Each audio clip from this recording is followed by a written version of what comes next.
Greetings and bienvenue, Midnight Crew. Thank you for returning to this broadcast, and welcome to new viewers joining us for the first time. If you like a video, then feel free to subscribe. I'm bored of spooky paranormal green texts. They're all the same. Anyone have stories about running into strange, creepy, or dangerous people? I posted this in /k/, working at a Subway. Just myself and one other coworker. The boss is MIA. A big crowd of people getting angry that they have to wait, telling me to hurry up. Tell them to either wait or leave. I ain't going any faster.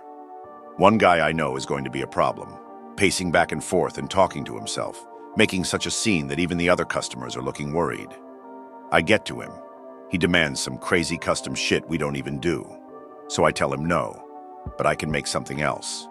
What? No, I've waited this long and you're going to make it? No, I'm not.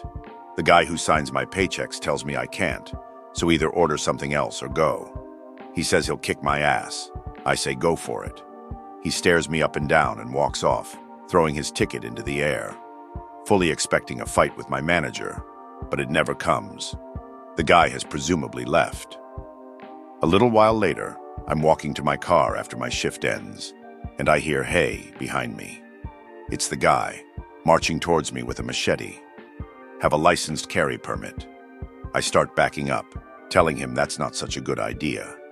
He doesn't break stride and keeps coming. I draw, which makes him stop, but he doesn't change his expression. No badass one-liners. We stare each other down, and he walks off. He waited almost 2 hours for me to get off my shift to attack me with a machete. He either went to retrieve or had on him already. I told my manager, and he was just like, "Oh, okay, be careful driving home." Be walking through a random park in Minneapolis I have never been to in my life. I live nowhere near Minneapolis, just there for a day trip with my buddy. Notice an old, gray-bearded bum sleeping on the ground. Walk by him. About 10 feet away from him, we hear him mumble, "Hey, Paul Anderson and Carl Harris, it's been a long time." Our names, but changed them. We look back and he went from a dead sleep to sitting up and looking right at us. No way in hell either of us has ever seen this dude anywhere. He's clearly drunk or on something. We look at each other in shock. "Yo, did you hear that?" "Yeah, screw that, let's just keep walking." Walk about a mile away through these crazy trails in the woods. Hop fences and climb up hills to get to this river area we want to hang out. Finally reach where we want to be. 5 minutes later, the same guy shows up. Walks around our vicinity for about 20 minutes, just mumbling absolutely insane shit and talking to himself the whole time. We get freaked out and run back to our car. To this day, every time I bring it up to my friend, he refuses to talk about it. I used to work for a guy who was incredibly wealthy. Very eccentric too, like Willy Wonka had a baby with a pile of LSD. Went over to his house a bunch of times, met his family. Became sort of friends with them. They're all weird. I've got loads of stories including seeing a donkey on cocaine, the constant sexual advances of the mother to literally everyone, shooting up a car in a vacant field and just leaving it there, watching the dad, aka my boss, drive a child's go-kart drunk and almost dying, a friendly game night that ended in a 15-plus person fistfight, and the cops got paid to look the other way. Okay, backstory. I'm a military vet and got into cybersecurity work, which got me contracts with big companies, and through friends, I met this guy and his family and was asked to come work for them. I wouldn't say they're bad people, just stupid rich, like kids at play with too much time and money on their hands. The donkey story. I have been working with the dad as a consultant. I was never really sure what I did, mostly security work or outsourcing jobs to other people, but the guy liked having me around. Get invited to a summer cookout, dress sharp, never met his family, and want to make a good impression. His wife is the stereotype of a Xanax-taking, wine-drunk rich lady. His 2 sons were a mix of rednecks and dude bros in everything but the lack of money. One daughter was a ditz, a good girl, but you could tell a daddy's girl and had no sense of self. The other daughter was actually pretty chill but shy. I thought she was autistic for a while. Meet and greet. I'm introduced as the Navy SEAL guy Dad works with. I was Air Force, by the way, told him multiple times. Maybe 20 people there. Some I know from work as they say, "Get ready for a show." Things gradually snowball. Too much drinking and food makes people silly. Things get broken. Some people get kicked out by security. An Animal House-style party. The sons break out some dirt bikes, while shit-faced, and do donuts. One brings out a donkey, says he rented it because he was told to bring some ass. He dropped $3,000 on a rented animal for a joke. Nobody pays attention to the donkey. It eats and shits everywhere. Then it starts wheezing and bucking, like it's being stung by bees. I don't know how else to describe it. Then gallops off into the field, breaking a table and pissing on the way out. Never find out what happened. Think it might have died. One of the sons tells me later it probably got into his coke, never said if he did it on purpose. Staff just chuckles and cleans up, not even fazed. I'm just going to go down the list of my examples. The wife was, again, nice but a stereotypical rich wife, still very attractive and much better than therapists I met through this guy. She actually cared about her kids and wanted them to be raised properly. She just had a vice for pills, which made her kind of handsy. Other guys and even girls at their house warned me to just go with it. But don't sleep with her, man, just don't. So I'd be around the house or she'd come into the office and grope me. "Oh, you're the army man, right? Geez, it's cold out, feel how cold my hands are." And proceed to grope my arms and chest, not even pretending to hide it. The funny thing is, when she wasn't on anything, she was totally fine. Some even said she didn't remember doing anything, but I have doubts. Seemed like she was just getting some action on the side. One lunch break, some of my coworkers told me all the rumors. She had affairs with half of her house staff, the pool guy, a business partner of her husband's to secure a deal. Also heard she was into serious fetish shit, and she did what those Instagram models do in Dubai once, and her husband was into it too. Again, just rumors, and she was nice 90% of the time. She just had her moments. The only time I got a sense of it was when my boss invited me to go to a beach house with them and heavily implied there would be some fun times. I had my mom's birthday, so I couldn't, but he kept bringing it up and saying if I changed my mind, he'd make room for me or any of my military buddies if they wanted to come. I'm really thinking I was invited into a big swinger party. I'll finish these later. I have to go to work, actually.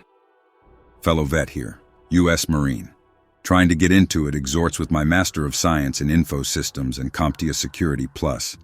Why is it so hard to land a cybersecurity gig? Starting out entry in my area is still pretty lucrative, it seems. What's the deal? Also readying for CISP. It'll be an associate level, but should be good enough to get a job, right? It's really about networking. Bust your ass and be friends with everyone. You never know if a friend of a friend is looking for an employee, and your name could come up as reliable. Look at online postings for jobs and don't be afraid to ask about any websites or places to look out for by others. If nothing else, go back to school and get a degree, even if it's a lame community college course. It should be noted that I did cybersecurity for like a year, then moved on to more personal bodyguard work and event planning with the cyber stuff on the side. I don't know if anyone wants me to keep going with the stories. Upon reflection, I realize they aren't creepy, but funny.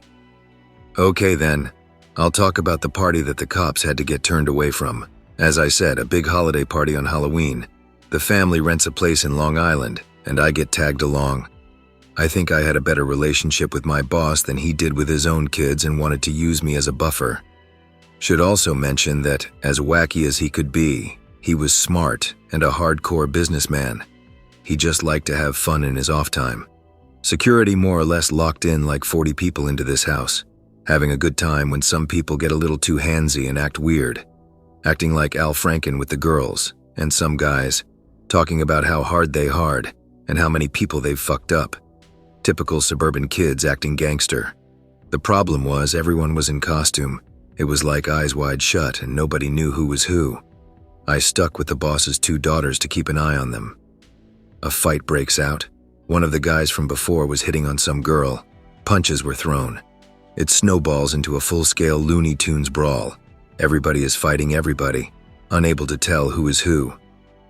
I go to break it up, think I might have slugged a coworker by accident, and when I turn around, I see some guy in a Guy Fawkes mask trying to grab one of the daughters. I'd also been a little tipsy and think throwing a plate like a frisbee was a practical idea. Hits Guy Fawkes but ricochets into the daughter, not the shy one. Her and I actually became and remain close. Cops show up, half of the people scatter. One of the brothers slips a fat wad of cash into the officer's hand, and they agree to keep this one quiet. Reminiscing about it the next day, the sister who got hit with a plate is like, "Anon, can you believe that guy with the mask hit me with a plate?" On /x/related note, this was in the same area where all those bodies from the Long Island serial killer were found. I know there were escorts at our party. I wonder if any of them were killed or if the guy was there. Be a dumbass teenager. Sell weed with my friend. Everyone from other dumbass teenagers and even a few adults. One of the highlights was a former middle school gym teacher who laughed his ass off when he saw us. Saving up for a car, rode our bikes everywhere, including to the deals. Also, not the nicest neighborhoods, so we both had a gun. Nothing crazy, but a 22 and a 38. We used to cut through these woods to get to another part of town, leaving our bikes hidden in a bush. The whole journey took about 30 minutes. One day in January, we're walking back through the woods after selling to some guys. Keep in mind, this place is secluded. You can scream, and nobody will hear you. We see a guy walking towards us from about 30 yards away, which is a red flag because nobody but us and some gypsies use the woods, and gypsies are scum. The guy gets closer and pulls out a big knife and casually tells us to walk off the path with him. Wasn't even menacing, just matter of fact. We both look at each other, then pull out our guns. Mexican standoff. After a few seconds, he puts his knife away and turns around. Friend and I laugh, thinking we're hot shit. Not until I was walking home by myself that the true gravity of the situation hit me, that I could have been robbed or murdered and left in those woods. I have a pretty good one from a while back, 4 actually. All happened in the same area, but are connected, so I view it as one. So I was 14 at the time and a huge tomboy. Liked rolling around on my bike and setting up hangouts in the woods in my area. My mum was pretty much absent, so I was left to myself for the most part, which at the time was awesome, as I could be out however long I wanted and go pretty much anywhere. Now I see how dangerous that was. The first incident happened at the location near my house. There was a huge felled log chilling in the woods, so I set up shop around there. I would drag discarded furniture out there, set up tarps overhead, made a little open area relatively safe from the rain. To get there, I would cross this little ditch at the upper bend of the street, get to the big clearing that at the time had this huge man-made lake, then cross into the woods about 50 feet down. A couple 100 feet in was my spot, next to this big log. The only other people that I told about it were a couple of kids my age the next block over. Heading to my log after school, lightly drizzling rain, park my bike just inside the woods so the hooligans at the nearby trailer park don't mess with it. Head to my log spot, chill there for a bit, reading comics under the tarp until it starts getting dark. Pack up and go to walk back up the brush trail. See a dude in rain gear messing with my bike. Jump up on the log and yell at him, "Say it's mine!" He stops and stares at me, then heads towards me. Oh shit.jpg. It's probably a junkie from the park trying to steal my bike, and now he's going to try to rob me. Drop off the log and into the dense elephant ear jungle, heading north. Hunker down in some brambles and bush, hear him squelch by, then stop. He heads to the very visible blue tarp hanging from the trees. I see him dig around there a bit, moving around the big pieces of furniture I have staged around there. I slowly back up to the northern property wall, go along that until I can push through some ear patches and get out onto my street. Head home and watch out the window to see if the dude comes by. Nothing, just rain. I head back the next day with the kids from the next street over to go get my bike. It's gone. Fucking tweaker. The spot is destroyed, furniture cut up, tarp torn. This sucks. My mates let me hop on their spokes, and we head to a friend's house to chill. The next incident happened a little over a month later. I had some friends that lived down the west end of Division Avenue.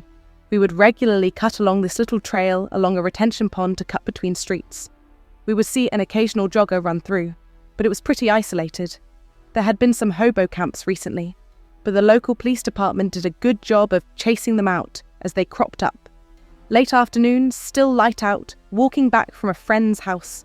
Turn onto the walkway, about a 5 or 6 feet wide concrete path with thick woods on either side. Walk about 50 feet in, and in the middle of my walk, my Walkman drops like a loser. The headphones detach and it bounces and rolls behind me. Turn and crouch to pick it up, and I see someone walk onto the trail where I entered. Get up slowly while I watch them and realize they were looking right at me. They didn't look right.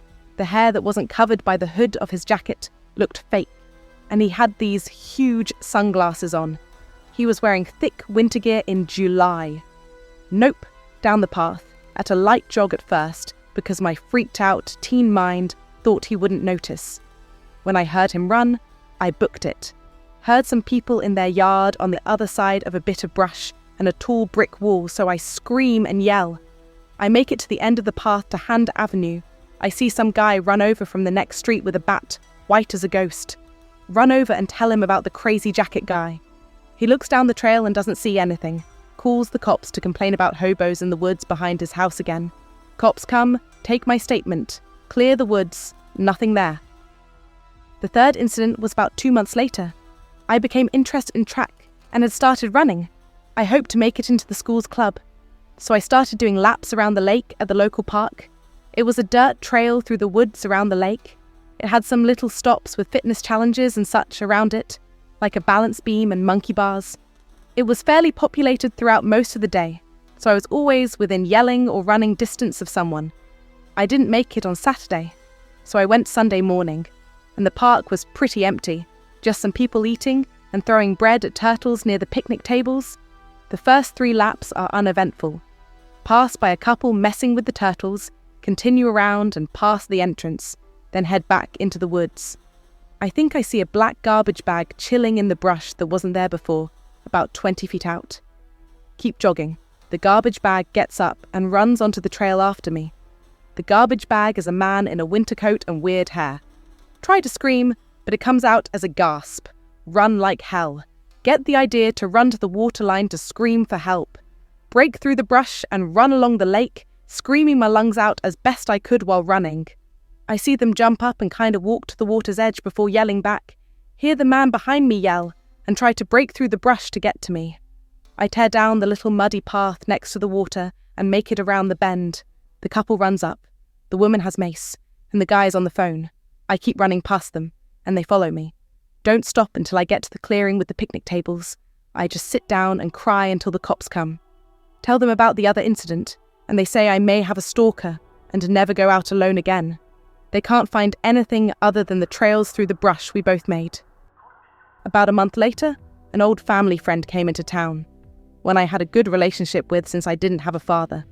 He kinda stepped into the role as best he could, but still from a distance. More of an uncle, really. He moved to Arizona when I was 12, but would keep somewhat regular contact with my family. He came into the game store while I was there and said he just moved back and wanted to spend time with me. He asked if I could come spend the night and watch some movies. He would take me out to dinner and give me $10 if I raked the leaves at his house. Told me not to tell anyone, as he wanted to surprise them tomorrow. Mum doesn't care. I want $10 and pizza. I say sure, and tell Mum I'm spending the night at a friend's. Get there around 2 p.m. and start raking. End up talking to a neighbour. She asks if I'm his daughter. Tell her no. She says that makes sense, considering he's been here for months. That's odd. He just got here. She just shrugs and asks if I can rake her leaves too. Forget about what she said. Get done raking and head out to dinner. He acts strange, is very quiet, and asks for a booth away from everyone. Keeps offering me his drink, whiskey. Tell him no, I don't like the taste. Gets annoyed, we eat, we leave. Get back, and he offers me another drink, something red that smells fruity. Tell him no again, gets annoyed and goes to his bedroom. Comes back only in boxers and stares at me a bit. Asks me to change into my PJs. Comes and sits next to me and starts rubbing my shoulders. Asks if I can take my shirt off so he can give me a real massage. Shrug him off and say I'm tired. Follows me to the bedroom, tries to pin me down, kick him off and run. So freaked out that I run through the screen door after I open the front door. Run to the closest lit street I can find and straight to the brightly lit gas station. Call Mom, no answer. Call a friend. They come and pick me up and take me home because there was no way I was walking. Call the cops. They get the statement and a few pics. Get a voicemail while talking to the police. My name, where did you go? I'll find you. It won't be difficult. End of message. Lock myself in my room most days. Refuse to go anywhere without an escort.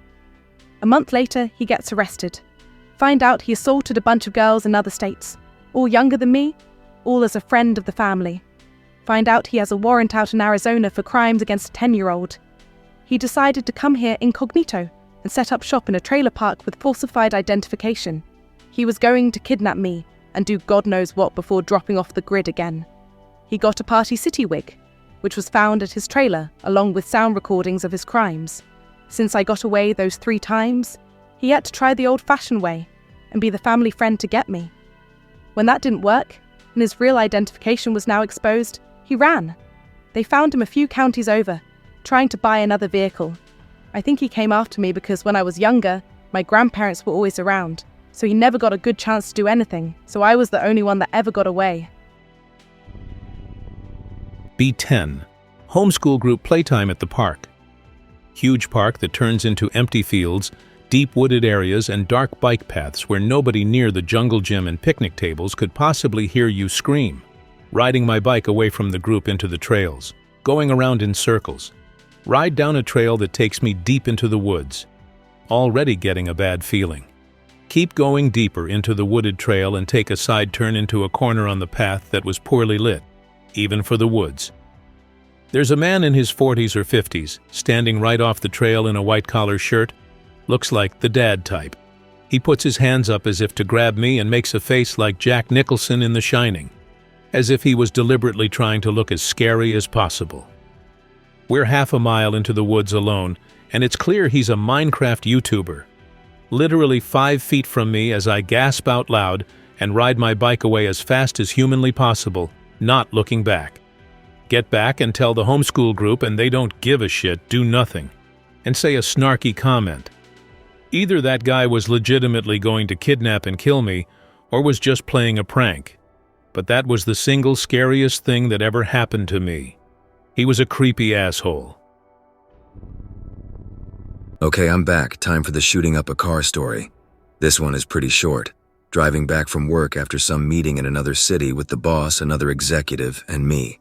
He offered to drive and picked us up in a Lincoln Town car, the kind from the 80s. The thing is a sled and feels like driving a couch. Is also obviously not well taken care of. It's making all kinds of noises. The brakes aren't the greatest and it rocks a little bit if we're stopped on a hill. The boss said he just liked it because it looks like a badass mafia car, but he doesn't like it as much anymore. I say I know some mechanics that could take a look at it. Nah, I think I'm just gonna destroy it. You wanna shoot it? I laugh and say sure. He pulls to the side of the road, then off into a grassy field, and takes a pistol out of the glove box. In a vacant field, we all take turns shooting this car for the afternoon, while the other executive calls for a ride. Says we ran into car trouble. I shoot the best out of us. The boss chuckles and says he's glad I'm on our side. I'd been secretly CCing for months. I take it out and let him shoot mine into the car. We laugh, swap stories of me in the military and him running the company. See, he was my age. The other executive just shakes his head and chuckles. We get lunch at some diner while an intern drives almost an hour with a new car to come get us. The next story is about my boss and almost dying in the go-kart. Me and him go to his house to get some things. None of his family is there except for the shy daughter. He tries to introduce her and get her to be social. She just smiles and makes awkward small talk. She's a few years younger than me, but I don't think she has many friends or learned any social skills. The dad keeps pushing, says we should all do something fun for the day. You ever ride in a go-kart, Anon? Yeah, when I was like 9. He takes me to the garage, which has a smaller garage attached, full of sports stuff, kayaks, go-karts, ATVs, etc. He drags out the go-kart and asks if I want to try it. It's been a while, like 15 years. Nonsense, he says. It's easy. Hops in and peels out, takes sharp corners on the driveway and out into the field. Think he's lost control, so I run out after him, but he somehow regains it. He looks like a little kid and goes over a hill too fast and flies from view. My face when. The daughter's face when. We both run over and he's fine, but about 15 feet away from another bigger drop that had rocks at the bottom. The daughter flips out that he's going to off himself with his toys and scolds him. I just stand there and watch him sheepishly get smoked. We get back to the car and he asked me to not tell the guys at the office about this one. Never told this one before. Just a heads up. It's not particularly scary, but I remember it really freaking me out as it was happening. Be very young. Parents come to pick me up after school. We go to a nearby Oriental grocery store to pick up some food. Store isn't too busy. Fairly quiet, in fact. Wander off into the back of the store, looking through the aisles. Turn down one of the aisles and bump into a tall Indian man wearing a suit and shades, holding a briefcase. Sorry. He says nothing. Move to walk past him. He holds his briefcase in front of me, blocking my path. We both stood there in silence. Again, try to walk past him. He stops me again. We both stood there in silence again. WTF is happening. .jpg. Eventually run past him and back to parents. Never mention it to anyone. Maybe I was just a paranoid kid, but I genuinely felt like I was going to get kidnapped at that exact moment. It was weird, man. Happened a few years ago. Me and my ex-girlfriend used to sit for long nights drinking on the train overpass. There are stairs going down to the station. A few faint street lamps lighting it. Pretty/X/ish. Actually really serene. Low rumbling from diesel engines all night long.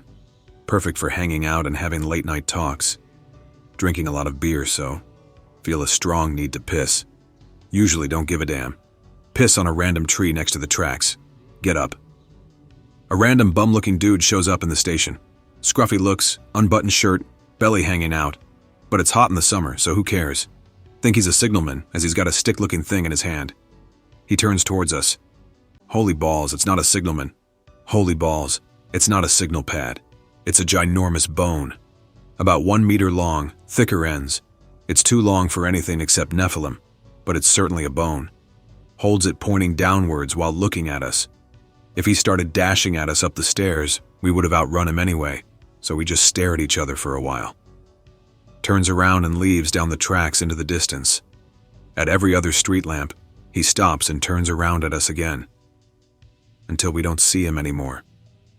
Not so paranormal, but still I'm mad curious as to whatever the hell that bone thing was. Picture sort of related, also to finish the story. I noped all the piss from my bladder until I was sure he was nowhere in sight, but still felt a bit disturbed. Definitely wasn't a human bone if it was 1 meter. Not sure about femur length in other animals, although I imagine unless it's something like an elephant, it's not going to be that long. After we got home, me and my ex researched any possible leads as to which animal could have any bone like that. Looked like a huge-ass femur to me. Closest we got is maybe oversized cow or horse. No idea where the bum could have even found it. That hood was a bit strange though, with ex-GF twice hearing random screams in the night. Maybe bumming, who knows. I found my cat under that overpass, and she's a straight psycho as tough as that hood was. TLDR saw a man get shot about 20 feet away from me. Used to work in a rough part of New York City overnight, unloading trucks for a warehouse. Get off work, waiting for the train at around 3:45 a.m. 2 men arguing about 20 feet from me on the train platform. It's winter and cold, both men wearing jackets, scarves, and hats. One pulls out a 9 and shoots the other 3 times in the stomach. I see the whole thing. The shooter and I make eye contact. I raise my hands up a bit and back away from him slowly. The light from the incoming train appears. The train is about a minute away. The shooter raises a finger to his lips and puts the gun away and leaves.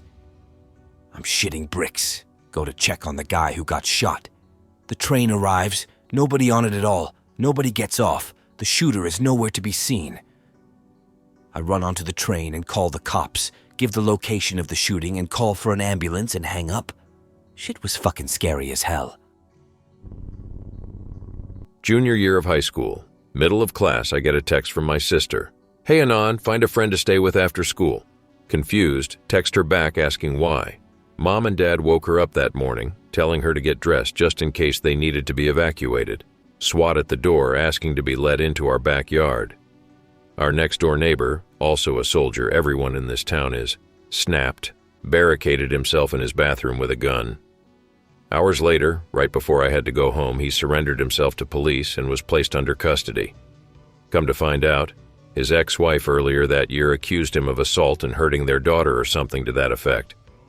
It's a he said, she said thing and subsequently was put under investigation.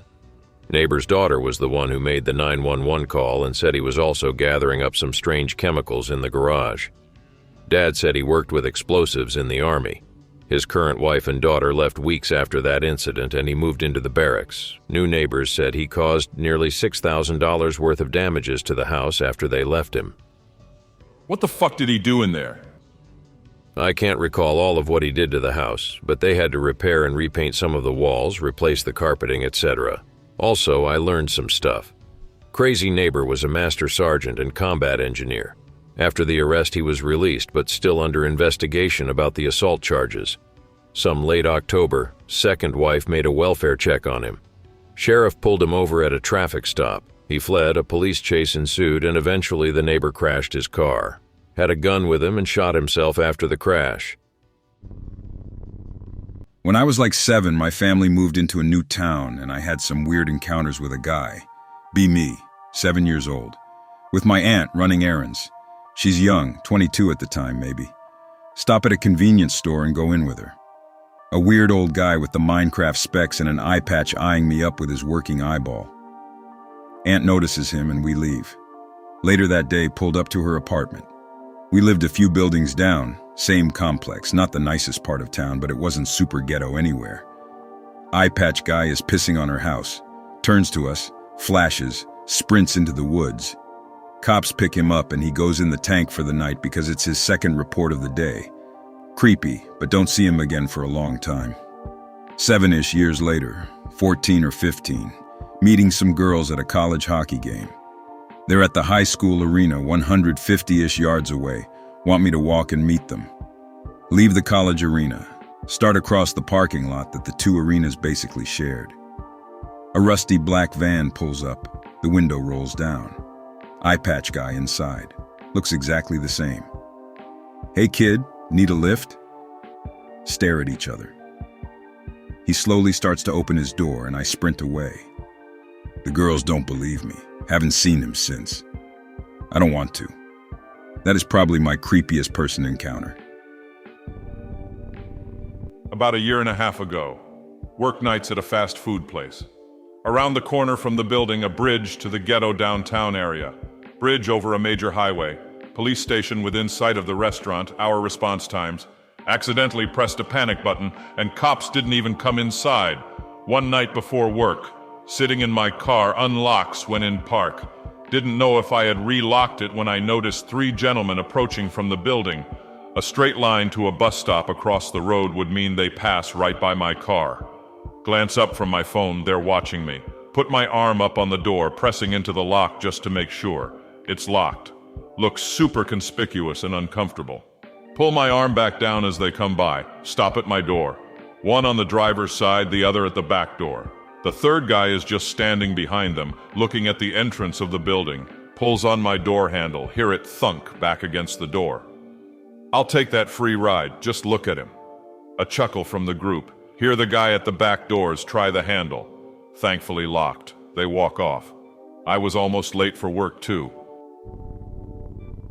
I hope that you enjoyed tonight's broadcast.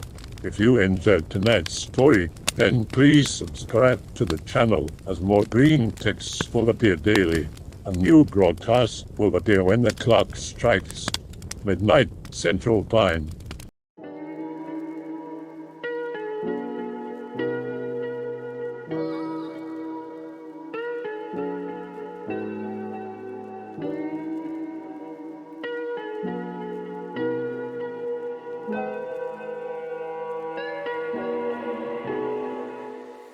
Remember to check the Odyssey and Rumble pages for separate archives of previous broadcasts.